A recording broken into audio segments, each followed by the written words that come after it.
the code, and Chris kind of noted that and asked me to ask if he could use it, and then shortly after that, Guy Kawasaki had a similar need, and I made the same offer to him, and realizing with him he was a little less technical than Chris, and I realized with him that we need to build a user interface around this to make it easier. So it was at that point Social 2 was born, and it just became it started out as a social tools type site to kind of build tools that complement your social networking use, and now it's moving more towards a social reputation management platform for companies, and we're moving more towards that direction. But that's how it to me it's just we came up with needs, and then at the same time as I was coming up with needs, I was following what other people needed at the same time, and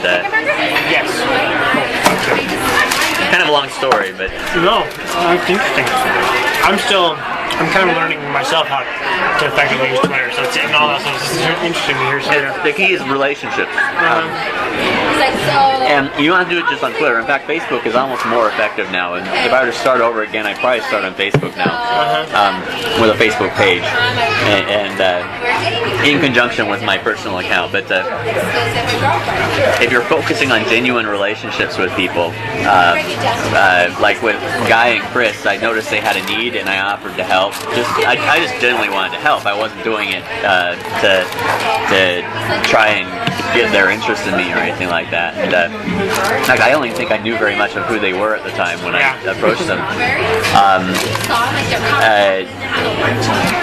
Business naturally comes from that, and ideas flow from that as well. So, and same with any use of social media. If you're going to benefit your business or anything, you got to focus on relationships, not numbers. And when you're focusing on relationships, the numbers will naturally happen. And even if you don't have the numbers, the conversions that you're trying to get from that use will happen. Numbers don't mean much. It's what you're getting from it. Let's see here. So,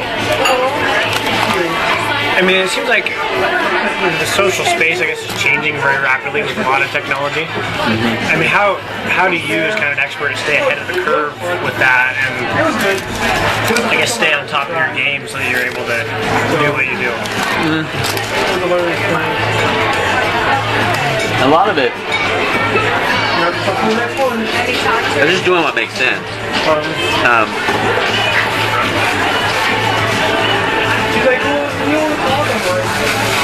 But finding the right people to pay attention to and follow, it plays a lot into it. There's a combination. Follow the early adopters like Scoble and Louis Gray and others, and as well as the blogs like TechCrunch and Mashable, and see what they're talking about. And if there's a lot of the same buzz about a particular topic, that's generally a good product to at least get on your radar and understand what it is. But then there's the other side of it. Early adopters are often wrong. So you've got to take that information that you just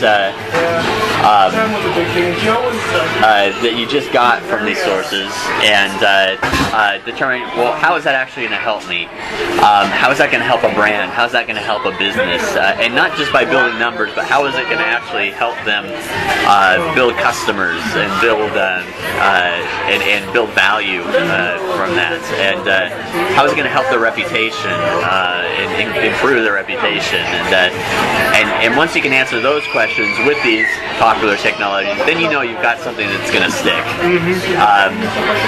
And that's I do a combination of that, and I use Twitter and Twitter lists. The key to know where to follow is that you gotta find these people and figure out where they like to hang out. Some of them like to hang out on Twitter. Scoble lately likes to hang out on Quora. I actually met Scoble because he liked FriendFeed at the time. He actually moves around, but and I just followed him on FriendFeed, and we became good friends as a result of that. Some of them prefer to communicate on their blog. Some of them, I'm doing good, thank you. So find out where they participate, and then start getting to know them and following them in those areas, and that's where you'll get the really good information.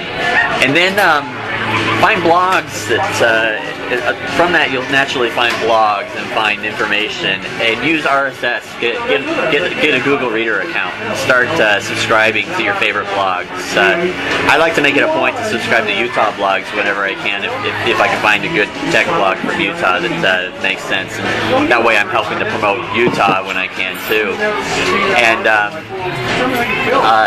And then start building friends on Google Reader and rely on their shares and stuff like that. And I do a combination of all that, and then build a good strategy around managing that so that it's not taking up too much of my time. My Google Reader, I skim most of my articles. My J and K keys are my friends on that, and